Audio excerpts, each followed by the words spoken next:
Glasbeni poudarki današnjega dne. Dragi poslušalci, današnjo sredo si lahko popestrite tudi z obiskom glasbenih dogodkov, izpostavili pa bomo osrednje.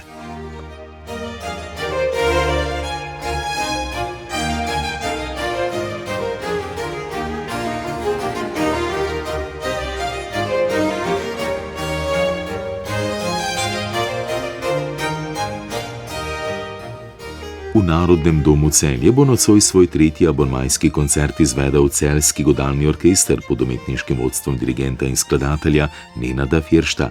Program vsebuje 2 krstni izvedbi mladih slovenskih skladateljev ter del avtorjev, katerih življenjsko in ustvarjalno pot je zaznamovala tudi pripadnost judovski tradiciji.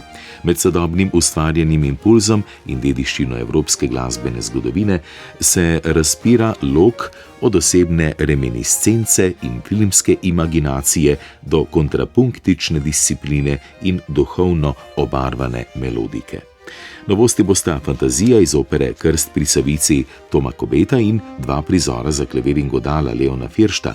Na programu pa bosta še končertino za flavto, violo in orkester Ernesta Bloha in simfonija za godala številka 2 Felixa Mendelssohna Bartoldija.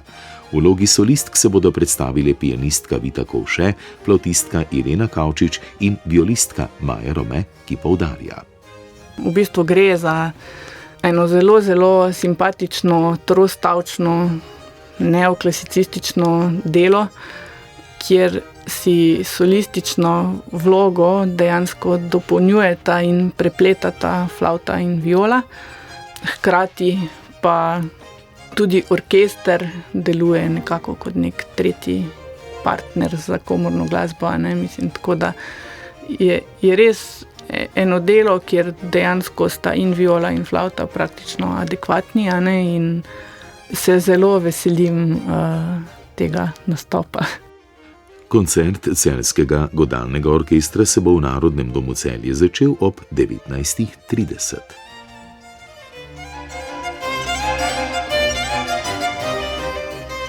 V okviru kristalnega abonmaja Sokolskega doma v Škofji Loki bo prav tako ob 8. zvečer koncert Akademskega pevskega zbora Tone Tomšič pod vodstvom dirigentke Rahele Durič. Dobra zgodba nas vedno prevzame, nagovori, začara ali nas spodbudi k razmisleku, so ob koncertu zapisali v zboru, ki letos praznuje 100-letnico obstoja. Z izbranimi skladbami Lojzeta Lebiča, Tineta Beca, Katarine Pustinek-Rakar, Antona Lajevca, Johanesa Brahmsa, Roberta Lukasa Pirsala in drugih vas bodo popeljali v svet pripovedi, bajk in povesti. Ob 19. lahko prisostvujete tudi predkoncertnemu pogovoru.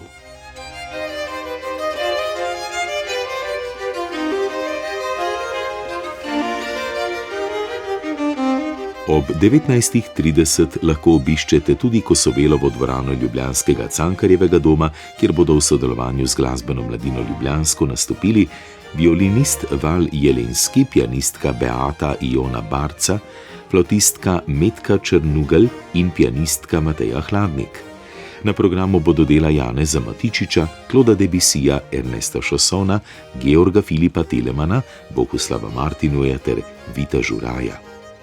V dvorani Marjana Kozine v Slovenski filharmoniji se bo nocoj ob 19:30 začel koncert godalnega ansambla Disonans na 9. zimskem festivalu Ljubljana, ki ga bomo neposredno prenašali na programu Ars. Podrobneje pa Tjaša Krajnc.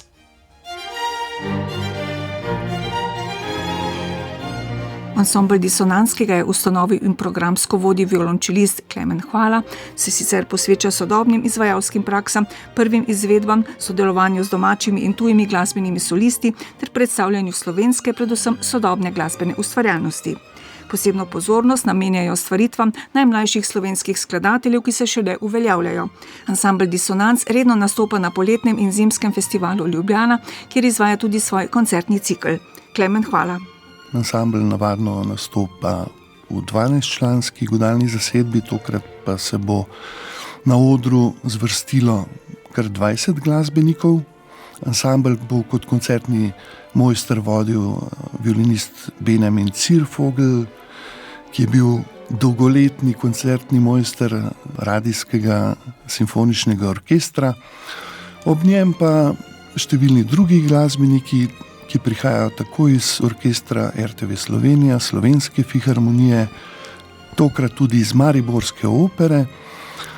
Nekateri člani so profesori na Akademiji za glasbo, nekaj pa tudi samozaposlenih, tako da bo zasedba ansambla, lahko zagotovim, res odlična. Na nocojšnjem koncertu bomo poslušali 5 del sredozemske umetnostne glasbe. Dirigiral bo španski dirigent Miguel Ángel Navarro, ki redno sodeluje s številnimi uglednimi komornimi in simfoničnimi zasedbami po Evropi, sicer je profesor orkestrskega repertoarja na Univerzi v Oviedu. Solist bo tromentač Vicente Campos, ki je študiral na Višjem glasbenem konservatoriju v Valenciji, nastopa kot solist z vodilnimi španskimi orkestri in ansambli. Ansambel Dissonance bo z uglednima gostoma iz Španije izvedel pester spored z deli Italijana Luigija Bocchettinija, Enriquea Granadosa, Ferrerja Ferrana in Eduarda Tuldraja iz Španije ter našega rojaka iz Pirana Giuseppeja Tartinija, vrhunskega violinista, skladatelja, pedagoga ter izvirnega glasbenega teoretika, ki je ogromno prispeval k razvoju virtuoznega koncerta, prav tako pa tudi k razvoju galantnega sloga v sredini 18. stoletja.